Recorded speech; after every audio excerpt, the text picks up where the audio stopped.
وہ اپنی ازلی بولڈنس کے ساتھ مسکرائی اور سامنے کھڑی عینی کی رنگت بے تحاشا سرخ ہو گئی۔ وہ جلدی سے آگے بڑھی اور اس کے ہاتھ سے موبائل لے کر سیڑھیوں سے نیچے پھینک دیا تھا۔ جانے اسے کیوں برداشت نہیں ہوئی سدرا کی یہ بات، اور پھر اسے بازو سے جھنجھوڑتے ہوئے اس کے چہرے کو دیکھتی رہی۔ سدرا حیرت اور بے یقینی کا شکار تھی۔ تم پاگل ہو چکی ہو یعنی؟ تمہارا دماغ تو ٹھیک ہے؟ تم نے میرا موبائل توڑ دیا؟ ہاں، اور اب تمہارا منہ بھی توڑوں گی اگر تم نے دوبارہ احتشام سے رابطہ کرنے کی کوشش کی۔ دور رہو میرے شوہر سے، ورنہ اپنے موبائل کا حشر دیکھ رہی ہو نا، اگلی بار یہ حشر تمہارا ہوگا۔ اس نے سدرا کو اچھی طرح باور کروا دیا تھا کہ احتشام کے ساتھ اس کا کیا رشتہ ہے، اور وہ منہ کھلا لیے اسے دیکھتی رہ گئی۔ وہاں کوئی بھی نہیں جانتا تھا کہ احتشام اس کا شوہر تھا۔ اس رات بھی وہ دیر تک روتی رہی۔ اسے احتشام سے یہ امید نہیں تھی کہ وہ کسی بھی لڑکی سے بات کر لے گا۔ ناراضگی اپنی جگہ، لیکن وہ اس کی بیوی تھی، وہ اس کا حق یوں لوگوں میں نہیں بانٹ سکتا تھا۔ اسے اپنا کمرہ بھی سدرا اور رابعہ سے الگ کر لیا۔ وہ اب سدرا کی شکل بھی نہیں دیکھنا چاہتی تھی۔ تقریباً ایک ہفتہ گزر چکا تھا اور شائستہ بیگم نے اسے رابطہ نہیں کیا۔ جب اس شام اس نے خود شائستہ بیگم سے رابطہ کیا۔ آپ کہاں ہیں؟ آپ کو اپنی بیٹی کی یاد نہیں آتی؟ اس نے کال اٹینڈ کرتے ہی شکوہ کر دیا، اور شائستہ بیگم کی مسکراتی آواز اس کی سماعتوں سے ٹکرائی۔ میں 2 دن پہلے حویلی آئی ہوں، اس لیے تم سے رابطہ نہیں کر پائی۔ یہاں نکاح کی تقریب کی تیاریاں چل رہی ہیں تو اس لیے بہت مصروف ہوں۔ وہ حیران رہ گئی۔ کس کا نکاح امی؟ دل سوکھے پتے کی مانند پھڑپھڑایا تھا اور بے یقینی سے اس کا سارا وجود ہی سماعت بن گیا۔ تم نہیں جانتی؟ احتشام سے تمہارا رابطہ نہیں ہوتا؟ انہوں نے پوچھ لیا اور اس کا دل دھڑک اٹھا۔ وہ اس کی ضد میں آ کر نکاح کر رہا تھا، وہ بھی کسی اور کے ساتھ۔ اس نے فوراً ہی موبائل آف کرتے ہوئے گود میں رکھ لیا۔ اپنے گھٹنوں پر سر رکھ کر وہ رو دی۔ ویسا کیسے کر سکتا تھا؟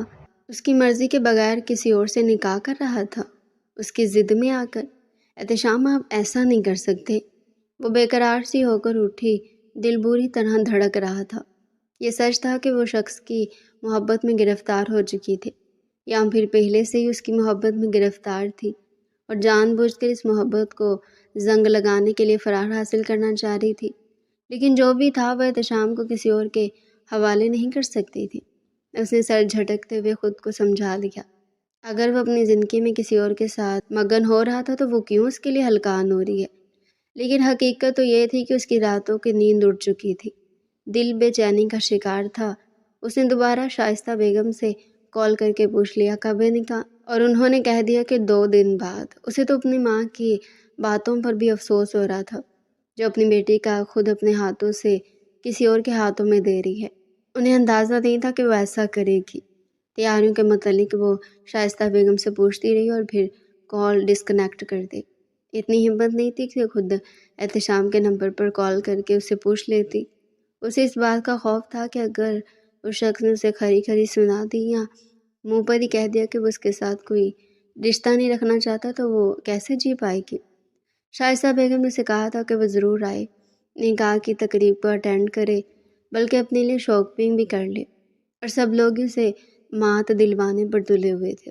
مجھے سب کی ضرورت نہیں ہے، اس نے تڑخ جواب دیتے ہوئے کال کاٹ دی اور عہد کر لیا تھا کہ اب وہ شائستہ بیگم سے کبھی رابطہ نہیں کرے گی۔ اس روز جس روز نکاح تھا، اس کا دل بے چینی کا شکار تھا۔ بے چینی میں مبتلا ہو کر وہ بس یوں ہی ادھر ادھر ٹہلتی رہی۔ تو کیا یہ آسان تھا کہ وہ آج اپنے سامنے کسی اور کے حوالے کرنے جا رہی تھی اور برداشت کر لیتی؟ چند گھنٹے خود پر قابو پائے وہ کھڑی رہی۔ نکاح کی تقریب شام 6 بجے کی تھی، اور جب بات برداشت سے باہر ہوگی تو اس نے فوراً اپنی پیکنگ کر لی۔ کسی کے بتائے بغیر ہی وہ وہاں سے گاؤں جانے کے لیے نکل آئی تھی۔ پورا راستے وہ بےتابی کا شکار رہی، دل دھڑکتا رہا اور وہ بری طرح روتی رہی۔ احتشام کے نمبر پر وہ مسلسل کالز کرتی رہی، لیکن احتشام نے اس کی ایک کال بھی اٹینڈ نہیں کی۔ وہ کسی اور کا ہو رہا تھا، کسی اور کا ہاتھ تھام رہا تھا، یقیناً اس سے بیزار ہو چکا ہوگا۔ وہ تھی ہی تو ایسی۔ آج اس نے خود نیوی بلیو کلر کا ہی لانگ شرٹ اور اس کے نیچے چوڑی دار پاجامے کا انتخاب کیا۔ بڑے سے دوپٹے کو اوڑھتے ہوئے اس نے ہلکا سا خود کو تیار کرتے ہوئے بالکل وہی ٹچ دے دیا جس میں وہ شخص کو بہت خوبصورت لگتی تھی۔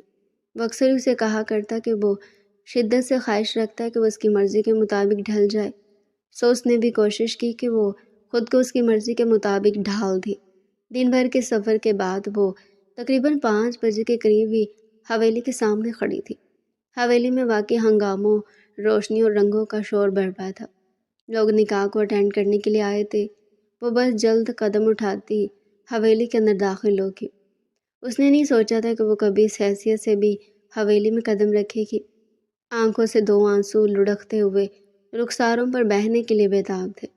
بیگ کو کندھوں پر لپیٹ کر وہ اندر داخل ہوئی۔ سامنے سب مہمان اکٹھے تھے اور کونے میں کھڑا وہ 3 پیس سوٹ میں ملبوس شخص اس کی توجہ کا مرکز بنا۔ آج کتنے دنوں کے بعد اس نے اسے اپنے سامنے دیکھا تھا اور دل بےتابی کا شکار ہو کر دھڑک رہا تھا۔ آج وہ الگ ہی حلیے میں تھا۔ اس کے چہرے سے پھوٹتی ہوئی کشش عینی کو مزید بےتاب کر رہی تھی۔ نہ جانے اس کے اندر کیسے تیزی ابھری۔ وہ تیز رفتاری سے قدم اٹھاتے ہوئے سارے مہمانوں کو چیرتی چلے گئی۔ سب لوگ حیرت زدہ ہو کر اسے دیکھ رہے تھے۔ وہ بالکل احتشام کے سامنے جا کر کھڑی ہوگی اور احتشام بھی حیرت سے اس کی آنکھوں میں دیکھتا رہ گیا۔ سرخ آنکھوں کا احتشام کے چہرے پر گاڑے وہ اسے بس دیکھ رہی تھی، کسی پیاسے شخص کی طرح، اور پھر اس کے سامنے آ کر کھڑی ہوگی۔ سب لوگ اچھی طرح سن لیں، یہ میرے شوہر ہے اور میں ان کی بیوی ہوں، مسز اینی احتشام خان۔ اگر کسی نے میرے شوہر کی جانب آنکھ اٹھا کر دیکھا یا آج کی اس تقریب میں ان کا نکاح دوبارہ کسی کے ساتھ ہوا تو میں زندہ جلا دوں گی۔ سرخ چہرے کے ساتھ اس کی آنکھوں سے آنسو گر رہے تھے، جبکہ پشت پر کھڑے ہوئے شخص نے بامشکل اپنی مسکراہٹ کو لبوں میں دبا لیا۔ لوگ حیرت زدہ ہو کر اسے دیکھ رہے تھے۔ وقار صاحب بھی حیرت کا شکار تھے اور شائستہ بیگم بھی۔ یہ تم کیا کہہ رہی ہو؟ میں بالکل سچ کہہ رہی ہوں ماموں جان، یہ صرف میرے ہیں۔ آپ ایسا کیسے کر سکتے ہیں کہ اپنی بھانجی کی امانت میں خیانت کرنے کے بارے میں سوچیں؟ ٹھیک ہے، میں نے غلطی کی، میں سب کے سامنے معافی مانگتی ہوں، لیکن اب میں ان کی مرضی کے مطابق ڈھل چکی ہوں اور میرے علاوہ کسی سے نکاح نہیں کر سکتے۔ وہ بس نان سٹاپ بولتی چلی گئی۔ اپنے اندر کی ساری بھڑاس نکال کر اس نے احتشام کو دیکھا اور پھر اس کا گریبان پکڑ لیا۔ آپ صرف میرے ہیں، صرف میرے، اور آپ پر نظر رکھنے والی ہر چڑیل کو میں اپنے ہاتھوں سے برباد کروں گی۔ وہ بس اسے جھنجھوڑتے ہوئے کہتی رہی اور ساتھ ہی ساتھ بےتابی سے رو رہی تھی۔ جب احتشام نے اس کے چہرے کو اپنے ہاتھ کے پیالے میں لے کر اسے اپنے ساتھ لگا لیا، ایک مسکراہٹ سب کے چہروں پر دوڑ گئی اور وقار صاحب چلتے ہوئے اس کے قریب آئے اور پھر ہاتھ اٹھا کر اس کے سر پر رکھ دیا۔ بہت تنگ کرنے لگے ہو تم، یقیناً یہ سب کچھ تم نے کیا ہوگا، انہوں نے احتشام کی طرف دیکھتے ہوئے کہا، اور احتشام مسکرا دیا۔ بیٹا، آپ کو کوئی غلط فہمی ہوئی ہے، یہ عنایہ کے نکاح کی تقریب ہے۔ ہم نے عنایہ کا رشتہ طے کر دیا ہے، اس کے خالہ زاد ارحم کے ساتھ، اور ان کی فیملی نکاح کروانا چاہتی ہے۔ وہ حیرت زدہ رہ گئی۔ ایک شرمندگی نے اسے اپنی لپیٹ میں لے لیا۔ سب لوگ مسکراتے ہوئے انہیں دیکھ کر پھر سے محفل میں مصروف ہو گئے، جبکہ احتشام کو دیکھ کر اس نے سرخ آنکھوں سے اسے گھورا۔ شرم تو نہیں آئی بیوی کو لوگوں کے سامنے بے وقوف بناتے ہوئے؟ اور احتشام نے اسے اپنے قریب کرتے ہوئے اس کی ٹھوڑی پر ہاتھ لگا کر اس کا چہرہ اپنی جانب موڑ لیا۔ شرم کس بات کی؟ اپنی بیوی سے اظہار محبت کروانا شرمندگی نہیں ہوتی، کیونکہ میں جانتا تھا کہ تم ساری زندگی اظہار نہیں کرو گی، سو یہ سب کچھ ضروری تھا، وہ کہہ گیا، اور وہ مسکراتے ہوئے سر جھکا گئی۔ اس بار ایسے نہیں آؤں گی، اور نہ ہی یہ خیال رکھیں کہ گھسیٹ کر لے کر آئیں گے۔ پورے رسم و رواج کے ساتھ دلہن بن کر آؤں گی آپ کے پاس۔ اور احتشام نے اس کے ماتھے پر اپنے لب رکھ دیے۔ آپ کو یہ شہزادہ نہایت عزت و احترام کے ساتھ آپ کو اپنے محل میں لے کر آئے گا، وعدہ رہا؟ سرگوشی کرتے ہوئے اس نے اپنے ساتھ لگا لیا اور وہ اس کے سینے کے ساتھ لگی اپنی قسمت پر نازا کھڑی تھی، جو مقدر نے اسے اتنے حسین شخص سے نوازا تھا۔ تو ڈیئر پیارے ریڈرز، یہ تھا آج کا ہمارا انٹرسٹنگ اور مزے کا ناول۔ مزید ایسے مزے کے ناول ہمارے چینل پر ڈیلی سننے کے لیے چینل کو سبسکرائب کریں، ویڈیو کو لائک کریں اور کمنٹ سیکشن میں اپنی رائے لازمی دیں۔